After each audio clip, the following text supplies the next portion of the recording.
हरे भरे पहाड़ों के बीच बसा एल्डरमेयर एक ऐसा गांव था जो किसी परी कथा से निकला हुआ लगता था। गांव के बीचों बीच एक निर्मल नदी बहती थी, जिसकी चमकती हुई लहरें सूरज की रोशनी में नीलम की तरह झिलमिलाती थी। नदी के किनारों पर झुकी हुई विलो, बबूल की शाखाएं हवा के साथ लहराती और मानो किसी पुराने गीत की धुन गुनगुनाती। वहां जंगली फूल खिले रहते, लाल पॉपी, सुनहरे बटरकप और गहरे नीले वायलेट्स, जो पूरी घाटी को एक रंग-बिरंगे कैनवास में बदल देते। गांव के छोटे-छोटे पत्थर के मकान पुराने ज़माने की याद दिलाते थे। उनकी दीवारों पर हरी-हरी बेलें चढ़ी रहती और छतें लकड़ी की बनी होती। हर घर के सामने एक सुंदर बगीचा था, जिसमें गुलाब, गेंदा और चमेली महकते रहते। सुबह होते ही हर घर से ताजे पके हुए ब्रेड और मक्खन की खुशबू हवा में फैल जाती, जिससे पूरा गांव महक उठता।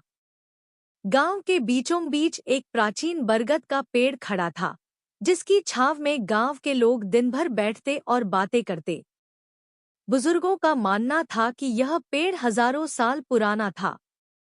शाम को बच्चे इसकी जड़ों के पास बैठकर बूढ़े बाबा हेरोल्ड की कहानियां सुनते, जो उन्हें परियों, राजाओं और गुम हुए खजानों की अद्भुत दुनिया में ले जाती। गांव के बाहर सुनहरे गेहूं के खेतों के पार एक छोटी सी पुलिया नदी पर बनी थी। वहां मछुआरे अपने जाल फेंकते और हंसी मजाक में मस्त रहते।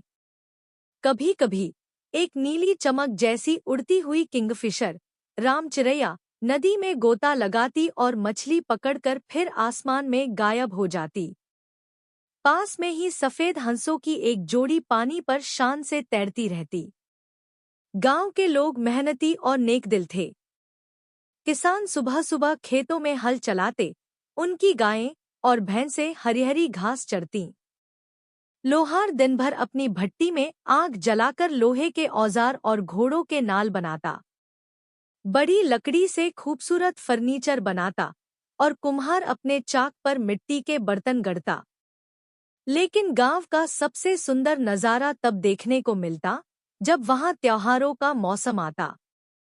बसंत के फूलों के मेले में हर घर को फूलों से सजाया जाता और बच्चे सिर पर रंग-बिरंगे फूलों की मालाएं पहनते। गर्मियों में फसल उत्सव होता, जब पूरा गांव गांव के चौक में इकट्ठा होकर एक लंबी दावत करता। लकड़ी की लंबी मेजों पर ताजे फलों, मिठाइयों और शहद से भरी प्लेटें रखी जाती। गांव के बुजुर्ग पुराने लोकगीत गाते और बच्चे उछल-कूद मचाते।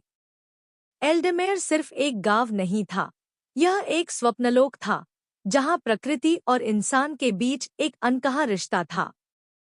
वहां की मिट्टी, वहां की हवा और वहां के लोग, सब मिलकर इस गांव को स्वर्ग जैसा सुंदर बनाते थे।